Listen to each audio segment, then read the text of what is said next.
Welcome back to the Brew Crew Podcast, everyone. This is day 11 of the Advent Calendar in partnership with Barrel House. Thank you, Barrel House. Barrel House. So far, so good. We are nearly halfway through. We are 11/24ths of the way through. What is that? 11/24ths. I don't believe it breaks down anymore. 55% roughly? 57%? No, 40, it would be 45%. 48%. Oh, true. Nice. You're just a glass half full kind of guy. You're just thinking optimistically. Yeah. Although if it was 58% over, it'd be sad. It would be. But we're not even 50% yet, so... We're not. We still got a lot of brews to chug. We got brews to chug. We don't chug a lot of brews during the Advent Calendar, though. Maybe we should try that at some point. Maybe we should take some of the really shitty beers and chug them. So far, we got to find a shitty... Well, I don't want to chug a shitty beer. Like, I didn't like yesterday's beer, the Saison. Oh, man. That was bad. I wouldn't chug that. That was bad. I don't like the taste. What did you rate it? 2.75. 2.75? That was pretty generous. I think it was only that because the nose was good. Nose was good. And it wasn't a drain pour. I can't give a beer that I can finish less than a 2.5. That's my rule. Oh, I poured under that. 2.5, I'm pouring it out. Poured that son of a bitch out so fast, and I left most of it in the can, and I was like, no, that's going down the drain. Can. I was surprised and shocked because I've had a lot of Anchorage beers in the last 4 years, and I don't recall ever having a bad Anchorage beer. Every single one of them is good. Yeah, I don't recall having a bad Anchorage either. Right? I mean, they're good beers. They're solid. They're good brewers. They do all their beers very well, and some of them they do exceptionally well. And I can honestly say that I haven't had a bad beer since I've gone there, and they made me raise my eyebrows and pleasantly being surprised in many cases, right? But man, yesterday was an exception. That was just... It was an exception. I don't know that it was bad. Well, you're more seasoned in that style than I am. I personally, and I've said this in the videos, I don't understand why the Saison style continues on. Like, I just don't get why you'd brew that beer. Like, why anyone would brew that beer. And that's been the case with both Saisons so far. And maybe there's a group of people out there who like it. We always read about the American Beer Festival and the grades and the awards. And there's someone for every category. Someone's like, I'm the expert and I know how to rate Saisons. But, like, why do you know that? Those aren't good beers. I don't find them enjoyable. And even with, like, acquired taste, I just don't see it. I feel like it's like coriander for Cobra. I don't know if you ever had the pleasure of hearing. He did not like coriander. That was Chris. Oh, okay. Former third member of the podcast.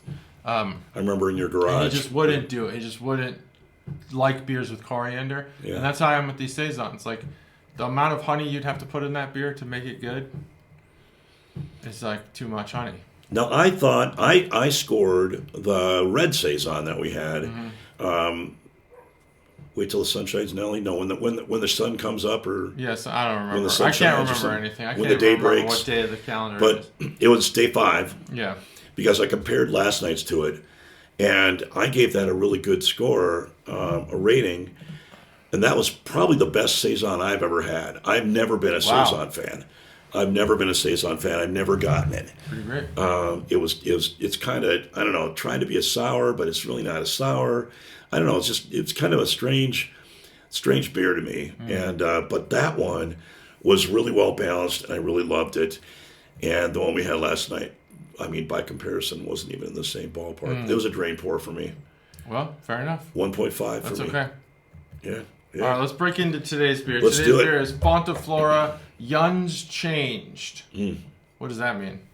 So this is 8.2%, and it's a shorty from Barrel House. So it was, on tap. Fonta Flora. You ready? All right. 3, 2, 1. Oh, yeah, look at that. Nailed it. All right, this is a hazy IPA, I believe. I forgot to look it up. NEPA, right? And I don't have the list. Yeah. It's down in the garage. It's in New England. So. It is definitely hazy. I did some research. I said that I've been looking for the science on these glasses. Here's the thing. Ask Dr. It's Science. really hard to find scientific studies, and I know how to find them. I've gone through college, so I understand what I'm looking for. People might say, oh, I just don't know how to look or something. I do. I wanted the research on the glasses, and mostly what I could find is more recent studies where people were, or scientists or psychologists or whatever in that field, they were studying the effects of the glass on your perception of the beer, or the effects of the glass on one thing or whatever. So like, I don't know, someone was studying ethanol and used a bunch of beer glass. I was like, I don't know what's going on here. But anyway, largely this glass, this style, the tulip glass, and with the little tiny fan out at the end, is really specifically so that when you sip, you get the nose. It's similar to the wine glass. But the science behind everything else is basically they're like assumptions, and I can't find the studies on this. It's the act of pouring it, obviously. So you'd say, okay, what they say in the science, at least in some of the prior research section of most of these papers, it'll say the narrowness is what funnels the nose, funnels the sense to your nose. And I'm like, okay, well, this is much more narrow. So what's the difference, right? Well, the idea is that you're pouring it, and you get the effervescence, and you get the bubbles, and they pop, and the fizz, and all this other stuff. So that's where that science comes from. Well, and I think if I'm able to make this leap, I don't know that much about beer glasses and the science or the at least the hypothesis that went into what the shape of them are for lagers, which are taller, skinnier kinds of things, versus an ale, which is a fatter, more graduated thing, like a pint glass.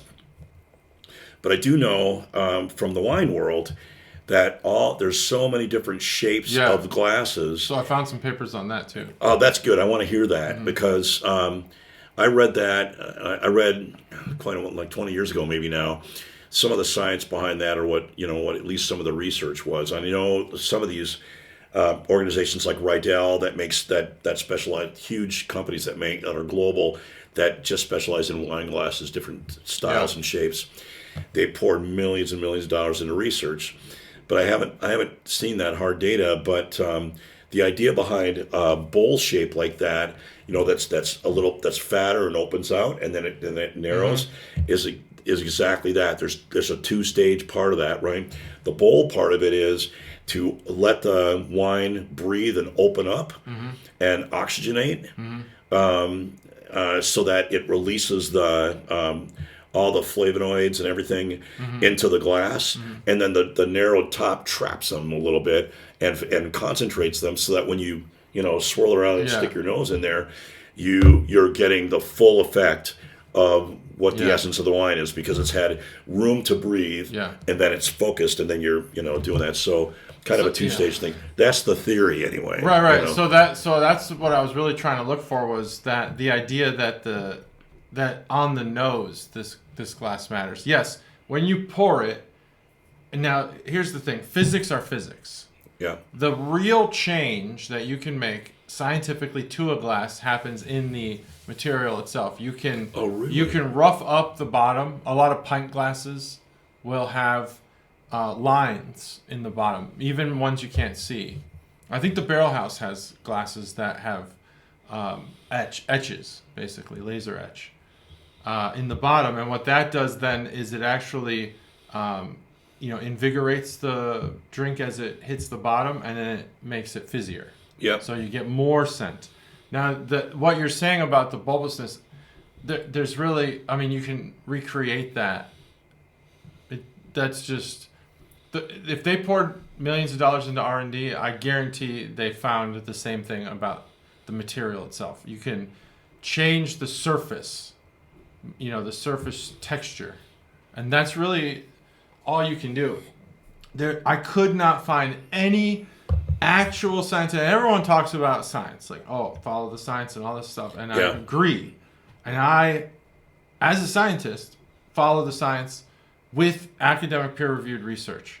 And I could not find any peer-reviewed research or research at all, other than like magazine articles from Beer Quarterly or whatever, about the nose of the tulip glass. Interesting. About the actual science behind it, because it does not. There's no scientific evidence that I could find that the aroma is trapped. I just can't find it. In either beer or wine. No, it does obviously open up. This style does, when you smell it right away. Yep. Obviously, this beer just had a bunch of, head that popped, and there's bubbles and everything. And it's just, I think it's more just common sense at that point. But where the science really kicks in is in the surface texture. That's where the science kicks in. And unfortunately, I couldn't find anything else about the bulbous glass. Now, on the wine side, are you familiar with dock glass? Yes. What is that? Like, what does it look like? The dock glass? Yeah. I think it's the one that that it's kind of graduated at first, and then it turns back and it goes back the other way. Really narrow. Too narrow, but it doesn't. It's not a big bulbous thing. It just goes out a little and then comes back in. That came out like, I don't know, 5 years ago. I want to say 6 years ago. I did find a lot of research on wine glasses, which is interesting. So wine used to be more out of a chalice shape, a straight up walls that don't cave in or whatever. Yeah, it was more in they would drink out of metal cups, chalices, whatever. It would have that shape like a church glass or church cup, when you take the blood of Christ or whatever. Oh man. You know what I'm talking about? Oh, you're not Catholic. No, I'm not Catholic. I'm Catholic. So do they use like cups, like little they cups? They use cups with straight walls and round bottoms. Yeah. Didn't know that. Yeah, so that's the old style of cup, because they're easy to make. And what happened is as wine started getting exported and imported, the buying of the wine, once it was arrived at the pier, would be done in real time as the wine was pulled off the ships. And the dock glass is literally the glass that the buyers would bring to the dock to taste the wine, to buy it with. So it's almost the original. It is actually the original wine glass. Yeah. It's called a dock glass, and it actually predates all the other wine glasses. Interesting. What's its shape? What you described. Very narrow top, and because so funny. They'd funnel the smell straight to their nose. Right. And, back then they weren't using scientific studies. They were just like, it's evidence based. This is how you smell wine. Well, it smells better this way than that way. Dock glass. Yeah. I think it was like probably the size of the sampler I have over there from a beer show or whatever. Isn't that crazy? Isn't that funny? It all goes back to just some guy, and then a bunch of guys, but it's so funny to me how everything old is new again, isn't it? All of a sudden, after all millions and millions of dollars spent through the research and all this stuff, trying to find the right sexiest shape that's going to be the perfect thing and all that stuff, coming up with all this cockamamie that there's no scientific evidence for, they come back to the shape that it was 200 or 300 years ago. Yeah, right. It's like, Now, it is good that they got away from metal, because that was burning bad. Wine. Yeah, metal's bad. Metal's no good. Metal starts making it taste like that yak drool that we had last night. Metallic. Yeah. All right, so that's that. Interesting. If any of you have scientific research on glasses or beer in general, I'll take it. I'll read it. Oh yeah, I'd like to know. Please post it. I would read it. Can't find it. Listen to it. I wonder there are mechanisms to study aromas and scents, right? Because it's all just particles. Yeah. Yeah. Okay. Well, if you got the science, let me know. I want to hear about it. It's got to be. It's got to be out there if it's been done. Now, this glass, I don't know if it was the glass or not, because you said it eloquently and very simply, which is right. When you first pour the beer, and it's releasing carbonation in there, which is, forcing oxygenation really, because it's pushing out of it, and it's pulling up from the depths of wherever it is. Right, it's pulling it out. You get very very intense, more concentrated smell Yeah. of what you're going to drink. And I notice right now it's less. I'm not Yeah, it's smelling that less as because much. it's been Yeah. released. Yeah. Yeah, it's been released, gone. and all you have is this little bit left, right? So So glass, perfect. you can. Oh, this is a great glass. I love. I read up on didn't read up. I saw some videos on what the glass is supposed to. And Gus has gone over this before. Oh, he In his has. videos and when we were at Barrel House, like so. There's legs and then there's the. I always forget lacing. There's legs and lace, and yeah, you want those things. Oh yeah. And I've been doing pretty good at cleaning my glasses lately. Yours looks better than mine. Mine might have needed another. Yeah, look at them. Look at how much Yeah. they're standing up there. Yeah. They're just standing right up on the sides. You got thoughts? What do you think about this beer? Fonta Flora. Good beer. Young's changed. Good beer. Solid beer. Good for a NEPA. A little hoppy for a NEPA, from my perspective. Well, yeah, I don't know.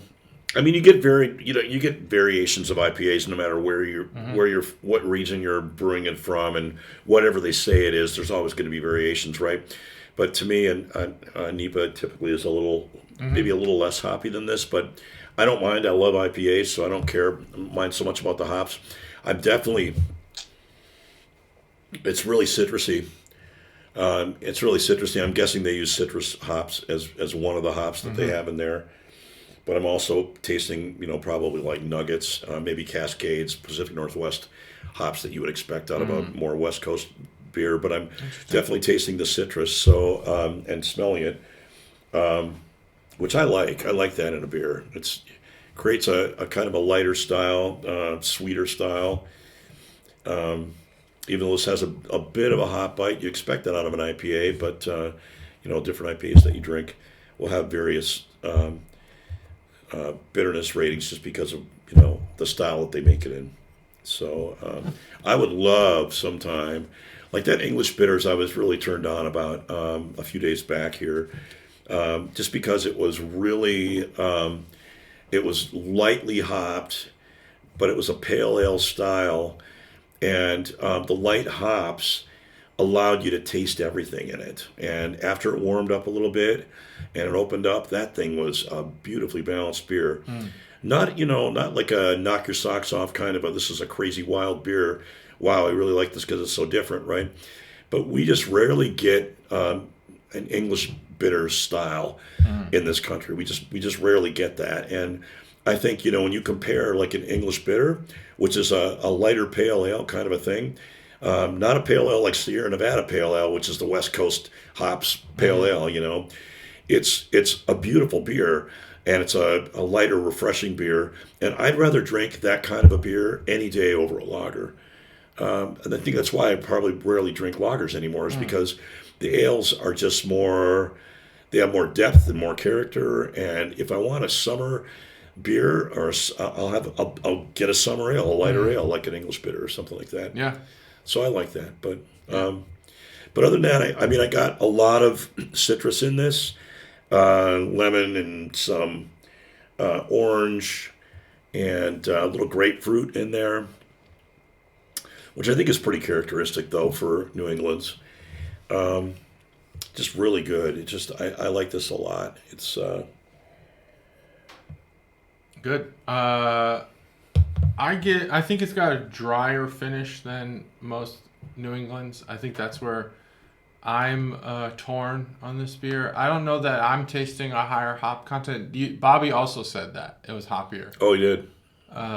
And I don't think it's hoppier in my opinion. I think that the 8%, which is like a fine normal amount of alcohol, but I think it peaks through not in alcohol flavor, but more in kind of this thickness, like a viscosity, I guess.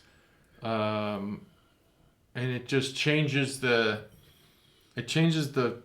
taste of this beer on the palate. But the finish is dry.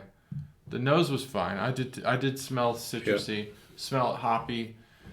Yeah, I guess I could see where the hops might be different from a normal New England. I don't know. Yeah, there's definitely something off about this. Most of the New Englands I have that are good are refreshing. Yeah. Chuggable. Yeah. Or crushable, as Matt says. This one's not as crushable. It's too I don't know. It's too it coats too much. It's like it feels like Elmer's glue maybe. Doesn't taste like it. It just got this like it's not that thick, obviously. It's just got this weirdness about it. Well, 8.2 is kind of high for an IPA. It's getting into double IPA territory. Into double territory. And because of that, it's actually fermented out a lot of the sugar. So a lot of times you'll get some residual sugar in with a lower percentage of alcohol because some of the sugar wasn't fermented, right? And that residual sugar in there makes it a little sweeter and it makes it a little smoother. But here, the yeast, whatever they did, the yeast, they either used more malt or they used, different yeast that there's different yeast that actually ferment a higher amount of the sugars out of it than regular yeast, right? Like the Brett we had last night, which I don't know why anybody would allow Brett into their beer or wine. It's terrible, but it actually is known as a yeast. It'll actually eat all the sugar that's there. So you'll tend to have a much drier beer. Oh, okay. So it depends on what kind. I don't know what kind of yeast they use. That's science. So that is science. Yeah, I don't know either. So that's why you get a dry beer. And so I'm tasting that dryness too. And I think it's when you see the alcohol content that high, you're either going to get both alcohol and sweetness because they've adjuncted it with sugar, or it's just they used a different kind of yeast that just fermented more of those sugars out. Interesting. So and then the hops, the amount of hops you use does make a difference. If you use more hops, hops always give you that bitterness, that bitter finish. That's why in that Belgium, the 12.2 Golden Strong Lager or Golden Strong Ale that we had, right, is a 12.2, but it was beautiful. It was a beautifully balanced beer. I'm kicking myself for not rating that one a little higher, but that beer was so beautiful that you couldn't really taste the alcohol that much because they added more hops. So in a normal Belgian ale, you wouldn't taste the hops like that, but they had to do that because it balanced it out, and they did a beautiful job of that, right? But the hops also, because of the bitterness factor when you're swallowing it, it makes you thirsty. So it makes it taste drier too. Oh, okay. So yeah, makes sense. So I don't know. This is an enigma for me. It's an enigma. I really like the beer. There's things about it that kind of don't fit, and that's sometimes a good thing, because it's different. But the conversation's always different when you're here. Because if I would have had this beer by myself, I would have just identified some of my issues with it. I wouldn't have talked about all that. That's good. I didn't realize that if the yeast eats all the sugar, that creates the dryness. Oh yeah, I didn't know that. Yeah. Now we know. That damn yeast. Yeah. Yeah, and that's why the brewers that make like the triple IPAs or whatever, and they boost the crap out of the alcohol content by adding sugar in there. A lot of times they'll add, like that one we had was I can't remember which one it was. Maybe it was maybe it was that one. Maybe it was the Red Saison. But they added literally white candy sugar. There's nothing more refined sugar. That's not like a natural sugar that's going to ferment easily, right? Yeah. It's got a much more complex carbon hydrogen structure of the molecule, right? So yeast is not going to be able to break through all that, all those bonds, and be able to ferment all that. So you're going to get a lot of extra sugar, and so you get this real residual sweetness. But they do that so that in hopes that they're going to boost the alcohol content too. So it sometimes backfires, but in that case, it didn't. It was really good. But what was the one? I think it was the one we had 2 nights ago. Yeah, it tasted like white chocolate. It was the white stout. Oh, the white stout. The white stout. That What was a an joke! interesting beer, yeah. What a joke! It wasn't any. I don't know why. Anybody who watched my videos, which are few, anybody who watched it though, it doesn't look like a stout, smell like a stout, taste like a stout. I thought it had some of the taste and smell. Really? Yeah. I don't know, man. You can't get the roasted deep chocolate roastiness out of a stout unless you have roasted malt and chocolate malt. That's just you can't replicate that. That's really hard. What I tasted was white chocolate in there, and I'm guessing that they put adjuncts in there because it was all sweet to me. It was really sweet. It wasn't really well balanced, and it tasted like white chocolate. It smelled like white chocolate, and it tasted like white chocolate. That's interesting because I think I was like on the opposite end. I was like, there's no adjuncts in here. It needs character. It has no character. I'm pretty sure that's what I said about it. So it's like we got totally different ideas of that beer. We did. Well, there were adjuncts in it, but it wasn't necessarily a good thing. Yeah. To me, anyway. Right. I don't know. Yeah, I think. I looked that beer up to see what makes it. What is a white stout, and it made sense. Yeah. But I just didn't. I didn't think it had. It wasn't. Yeah, white chocolate would have been great. I wish I tasted white chocolate in that beer. I love white chocolate. I don't mind white chocolate, and I mean, it's pleasant, but it's got to be balanced, and it wasn't really. It was too sweet for me. I don't remember ever tasting a stout that sweet. I mean, I've had some pretty sweet stouts. I mean, it's nice. I mean, all the gimmicky ones. Yeah. I've had them. I like them. I fall for the gimmicks every time. Neapolitan, blah blah blah, and then you got the whatever you got. I'll taste it, and sometimes it's super sweet. All right, this beer. Yep. Where are you at with this? God, I want to love a beer, and it's coming. This back half is going to be amazing. Oh yeah. I don't love this beer. I think this beer is fine. I don't get the hoppiness like both Bobby and you had said it tastes extra hoppy. I think I'm more really focused on that dryness factor. Yeah. It's not appealing. Most hazies are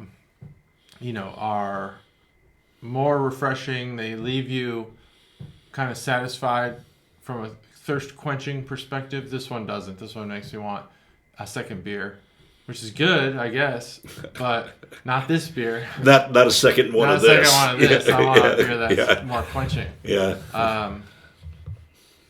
But I don't think it's a horrible beer. I'm not gonna pour it out. It's a drinkable, good beer with less character than I'd hoped it would have.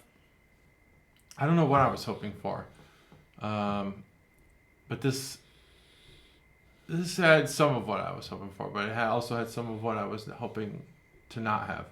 So I'm at a 3.25. Wow. Okay. Yeah. Did you have your score before I get mine? Okay, I did. Good. Yeah, I did. I was actually vacillating between a 3.5 and a 3.75. And I think I'm going to pick the 3. I'm kind of leaning into this 3.75, I guess. Okay. And the reason is because it's a very solid IPA. I think this is outside of the class of the NEPA in my mind, because I do think it's hopped differently. I think they use different hops, and I think they used more hops than I'm used to tasting in a NEPA. And you're really the one that turned me on to NEPAs when I first moved here. But I enjoy NEPAs a lot. When someone tells me, the brewer tells me that this is this beer, this is kind of a beer it is, right? And then I taste something else in it, then I'm like, well, okay, you're going to get docked for that. You're going to get docked a bit, Yeah. So but just in opposition to that, sometimes they tell you what you're going to get. And even if the beer isn't great, but you get what they told you, it gets more points. It can get more points. Right. Right. If they say this is a cranberry, blah, blah, blah, and you're like, holy shit, that's cranberry. Right. It's getting a little boost. Right. Because they did what they said they'd do. That's right. And we don't get a lot of cranberries, so or whatever. Yeah. So cheers to you. Cheers to me. You get the extra points, right? Like if that s'more yeah, would have really tasted like if the s'more had s'more. If it had more. Man. It would have been if we would have got more of the marshmallow and more of the graham cracker. You're in. Oh man, you're at 4.5 instead of 3.75, right? Wolf's Ridge, you need to talk to Dairy Queen because they figured out the graham cracker. Not only have they figured out the graham cracker, but it doesn't get soggy. How do they do that? It's crunchy. How do they do that? And tastes like, so it's obviously artificial, right? It can't be real graham cracker. God. It's got to be something artificial. It's got to be something. But it's crunchy and it tastes like graham cracker. If you can put that in your beer, imagine drinking a s'mores beer and having the chocolate and marshmallow liquid, but then having a crunchy adjunct. Yeah. A crunchy granola, something. Or not granola. Or at least, graham cracker adjunct. Getting breadiness and even beyond breadiness, getting down to the cracker crunchy, there's brewers that have already figured that out. Yeah. We've tasted beers that do that, right? And a lot of that has to do with the yeast because the yeast is what makes bread smell and taste like bread, right? So there's brewers that have figured that out. And I think if you got close, if you got to like crunchy cracker, that would be close enough to a graham cracker to probably and then add a little sweetness on top of that maybe. Sweetness. What is graham cracker? I don't know why they call it graham. That would be a good science. What is the herb or the spice or whatever that's in that, It's just sweeter. I don't know why. It's a weird cracker. It's a kind of a soft cracker. Yeah. But it's sweeter. It's delicious. I don't know. It reminds me of an English biscuit, except for it's not as crunchy as an English biscuit. It's softer.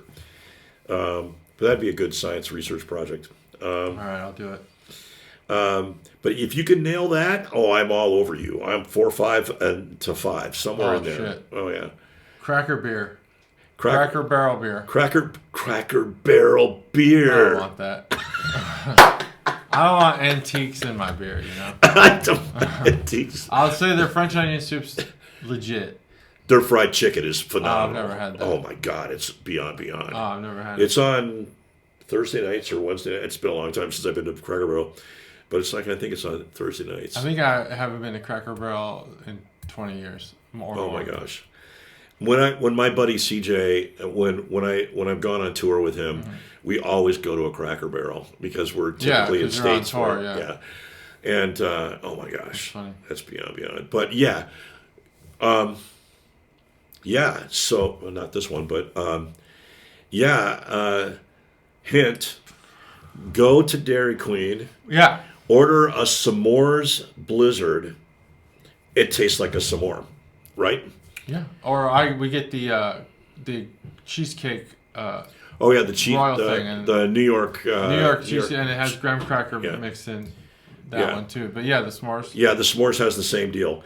It's crunchy. It does, and it's in there. It's a s'more. And the same thing with if you're a fan of the Skyline chili ice cream, which was just a limited time Grater's thing. It didn't taste like chili. It was like a limited edition. Stev brought some. Like he came here for a podcast and brought me some. A pint or a little whatever they're called, and was it good? So they have it's cinnamon mostly, yeah, and then oyster crackers, but the oyster crackers don't get soggy. So whatever this is, you remember in the movie Christmas Vacation when they're in the office and he's like, "Kiss my ass, kiss his ass," his ass or whatever. The boss comes out, and I don't think most people listen to this scene, but I've listened to it a few times. And the boss comes out, he's like, "Hey, I need your notes for the conference on the blah, blah, blah." Well, that blah, blah, blah thing that he's asking for notes on is a cereal coating that makes it so the cereal doesn't get soggy. That's what Clark's invented, basically. Well, that's apparently what's going on here. It's got to be. Like, it's like it tastes perfect. Can you imagine anyone you know, I don't know. Maybe this is I can see this happening, right? Yeah. I can see a brewer making a beer with actually chunks of stuff in it. I've seen it before. When we first started the podcast, we did an Instagram account, and we still have it. I just don't do anything with it. And I followed a shitload of like brewers and stuff.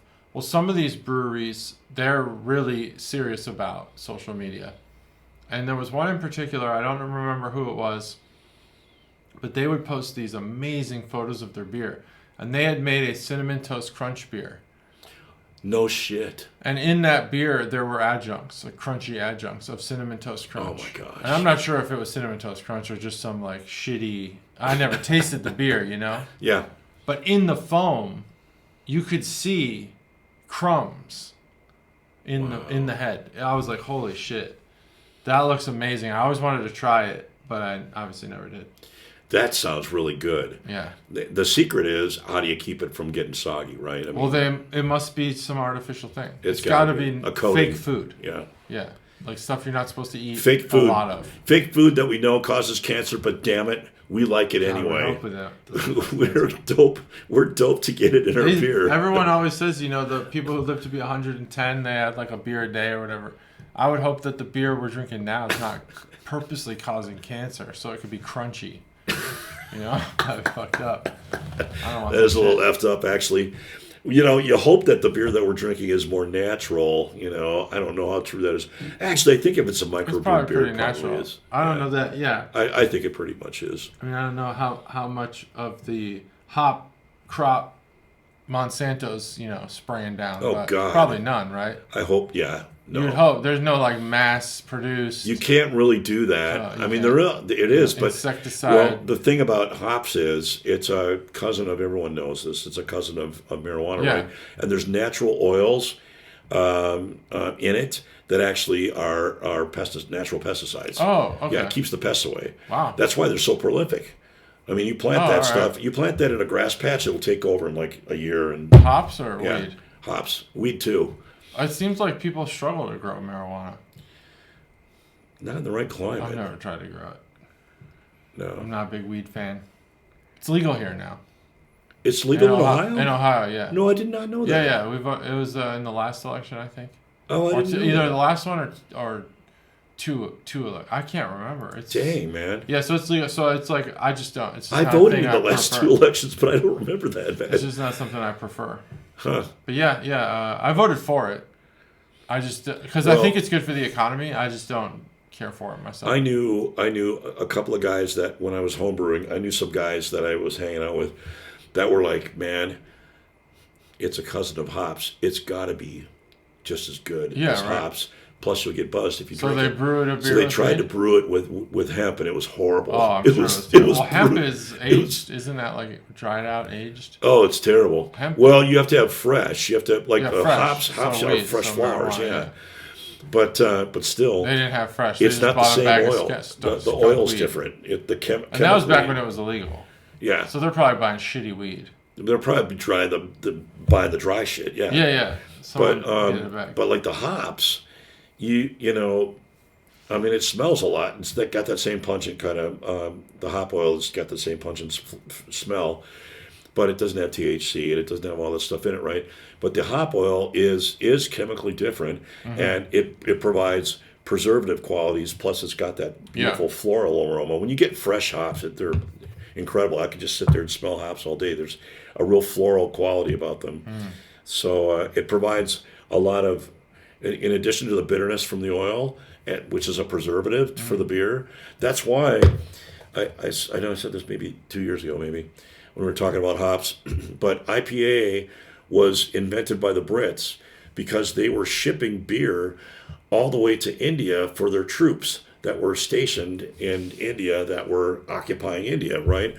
And to get the beer there, though, they had to go all the way around the Cape of Good Hope, Southern Africa, right? And it took weeks and weeks and weeks to get there, right?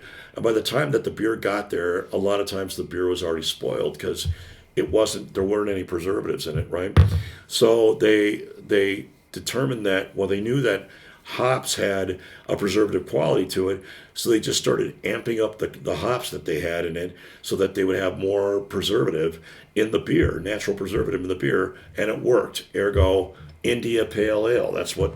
Yeah, we've gone over that a lot. Yeah. Yeah. So that's why they hopped it so much. But yeah, I drank some of that marijuana beer. It was not good. It was like I would not have it. I would not have it yet. I was like, well, chalk that up. Chalk that one up till I'll never brew that one. Yeah. Well, chalk that up to I'll never brew one. All right. That's it. I think it's scoring time. We scored already. 375, 325. 375. That's right. We were done. We were. We're just telling stories now. That's all good. That's it. That's day 11, and we're done. So awesome. Thank you. Yeah. Again. So everyone, Chuggalos. We're out. Well, we'll SFIL be out and JT in a out. when I pull up my camera app here. I pulled up the wrong app. We can keep talking for 1 second. Bye.